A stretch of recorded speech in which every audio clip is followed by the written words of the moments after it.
மாசத்திற்குள்ளாகவே கட்டண உயர்வின் மூலம் மின்சார வாரியத்திற்கு 14,000 கோடி ரூபாய் நாம் தந்திருக்கிறோம்.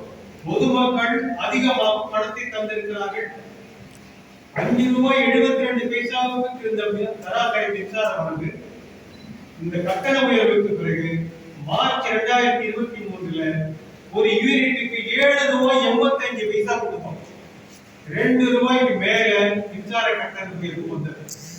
ஆனாலும் அந்த ஆண்டும் இருக்கக்கூடிய இழப்பு என்பது 26,000 கோடி என்று சொல்கிறார். அதற்கு அடுத்த ஆண்டு 23-24 ஆண்டு வரை இன்னைக்கு கணக்கு கொடுக்கப்பட்டிருக்கிறது. இந்த கணக்கில் அவர் கொடுத்திருக்கக்கூடிய எடுத்தாலும் கூட இன்றைக்கு 71,000 கோடி அளவுக்கு வருமானம் வருகிறது. இன்றைக்கு 7 ரூபாய் 67 பைசாவுக்கு ஒரு யூனிட்டுடைய விற்று வரவு வருகிறது. இன்றைக்கு மின்சார வாரியத்துடைய நட்டம் என்பது 24,000 கோடியாகவே. ஆக மின்சார கட்டணம் உயர்வதற்கும் மின்சார வாரியத்துடைய இழப்புக்கும் எந்த சம்பந்தமும் இல்லை.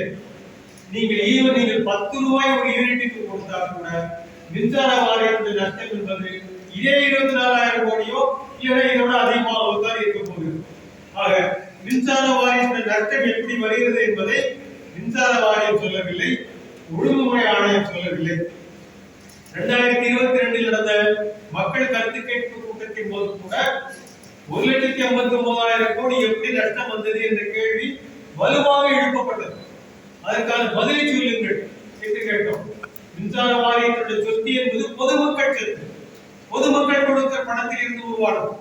அதில் நஷ்டம் வருகிறது என்று சொன்னால் எப்படி வருகிறது என்பதை மக்கள் அறிந்து கொள்வதற்கு உரிமை இருக்கிறது.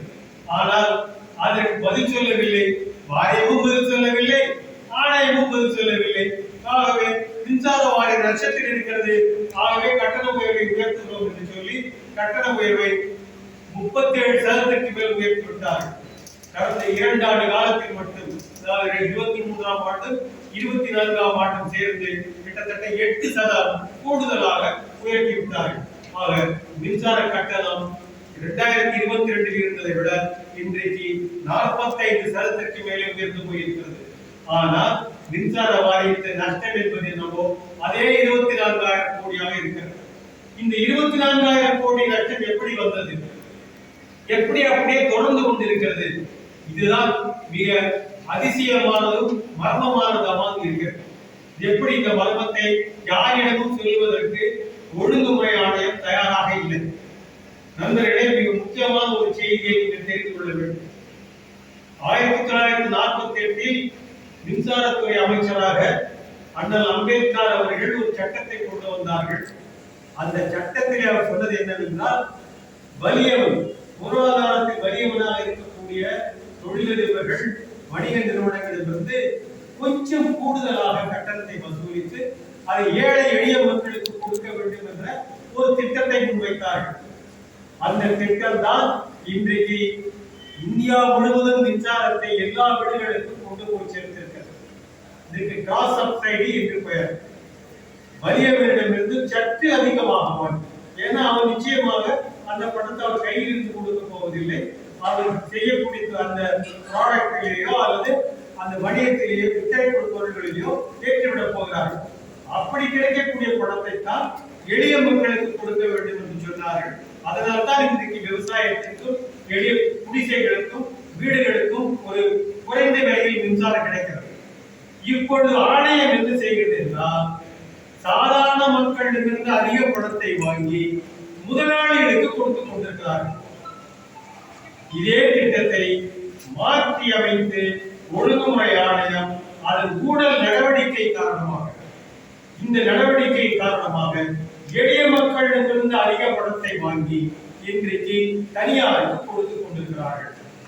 ஏனென்றால் மின்சார வாரியத்திற்கு மின்சாரத்தை வாங்கி விற்கக்கூடிய ஒரே ஒரு வணிகம் மட்டும் கிடையாது. அதனுடைய கட்டமைப்பை தனியார்கள் பயன்படுத்திக் கொள்ளலாம். அதற்கு பெயர் ஓபன் ஆக்சஸ் என்று பெயர். இதை மின்சார சட்டம் அனுமதிக்கிறது. தனியார்கள் 8 லட்சம் கிலோமீட்டர், இது 2000 சப்ஸ்டேஷன், 3 கோடி மக்கள் இருக்கக்கூடிய மின் இணைப்புகள், இவ்வளவு பெரிய கட்டமைப்பை எந்த தனியாரும் பயன்படுத்திக் கொள்ளலாம். 10 பைசா செலவில்லாம். ஒரே கம்பி கம்பியில இன்னைக்கு மின்சார வாரியத்துடைய ஒரே கம்பியில 15,000 தனியார் மின்சாரம் பாய்கிறது. 15,000 தனியார் மின்சாரத்தை கணக்கிடுகின்ற இடமே எது என்றால் மீட்டர் மட்டும்தான். இந்த தனியார் மின்சாரத்தை மின்சார வாரியத்தின் மின்சாரத்தையும் கணக்கிடுவதில் மிகப்பெரிய ஊழல் நடக்கிறது. இந்த ஊழல் மூலமாக இந்த தனியார்கள் மிகப்பெரிய கொள்ளை அடித்துக் கொண்டு போகிறார்கள்.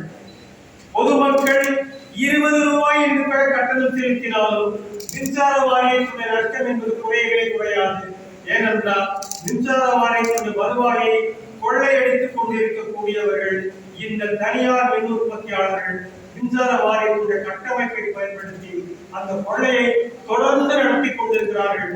அவர்களுக்கு உறுதுணையாக இருந்து எல்லா வேலையும் செய்வது இந்த ஒழுங்கு இல்லாத வேறு ஒழுங்குமுறை ஆணையம் அது செய்யறது கூட ஒழுங்கு இல்லாத அவருக்கு கூடுதலாக ஒரு இழப்பு யாருன்னா மின்சார வாரியத்தில் இருக்கக்கூடிய உயர் அதிகாரிகள். உங்களுக்கு புரியக்கூடிய விஷயமாக இருக்காது.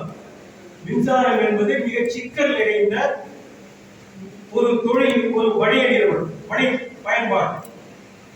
இதில் இருக்கக்கூடிய பயன்பாடு எப்படி இருக்கிறது என்பதை புரிந்து கொள்வது சாதாரண மக்கள் மட்டுமல்ல, படித்து நன்கு அறிந்தவர்கள் கூட புரிந்து கொள்வதிலே சில சிக்கல்கள் இருக்கின்றன.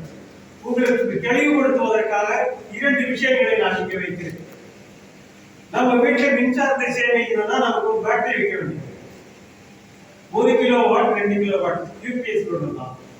ஆனா ஒழுங்குமுறை ஆணையம் என்ன சொல்லுதுன்னா காற்றாலை மின்சாரம் எல்லாத்தையும் 10,000 மெகாவாட் 1 2 இல்ல சார் 1 லட்சம் கிலோவாட் 10 லட்சம் கிலோவாட் 10 லட்சம் கிலோவாட்ட மின்சார கம்பியிலே சேமிக்கணும்னு சொல்றாங்க.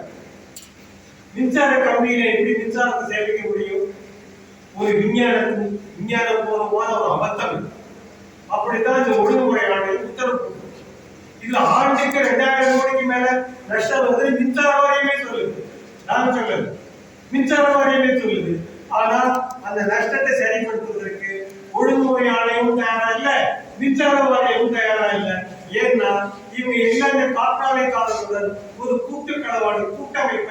கூட்டணியை ஏற்படுத்தி இருக்கிறார்கள். ஆக இந்த கொள்ளையடிக்கிறது என்பது மின்சார வாரியத்தை கொள்ளையடிப்பது என்பது தனியார் உற்பத்தியாளர்கள் அவர்கள் துணை போவது என்பது தமிழ்நாடு ஒழுங்குமுறை ஆணையமும் மின்சார வாரியம். அதே மாதிரி தனியார் மின்சாரத்தை இன்னைக்கு தனியார் சந்தையில மின்சாரம் வாங்கலாம். ஒவ்வொரு சந்தையில வாங்கக்கூடிய மின்சாரம் என்பது 15 நிமிடங்களுக்கு ஒரு முறை கட்டணம் வாங்கும். 15 நிமிஷத்துக்கு ஒரு தடவை கட்டணம். ஒரு நாளைக்கு 96 கட்டணம். அப்போ தனியார் மின்சாரத்தை நீங்க மின்சார வாரியத்தின் மின்சாரமும் கணக்கிடும் போது எப்படி கணக்கிடணும்? ஒவ்வொரு 96 பிளாக்லயே கணக்கிடணும். 96 டைம் பிளாக்லயே கணக்கிடணும். ஒரு மாசத்துக்கு நீங்க கணக்கிடும் போது எவ்வளவு வருது? 2,880 பிளாக்.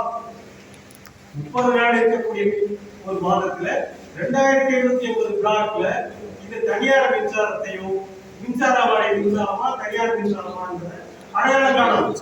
ஆனா மின்சார வாரியம் என்ன பண்றாங்கன்னா 4 பிளாக், ஒரு மாசத்துக்கே 4 பிளாக்.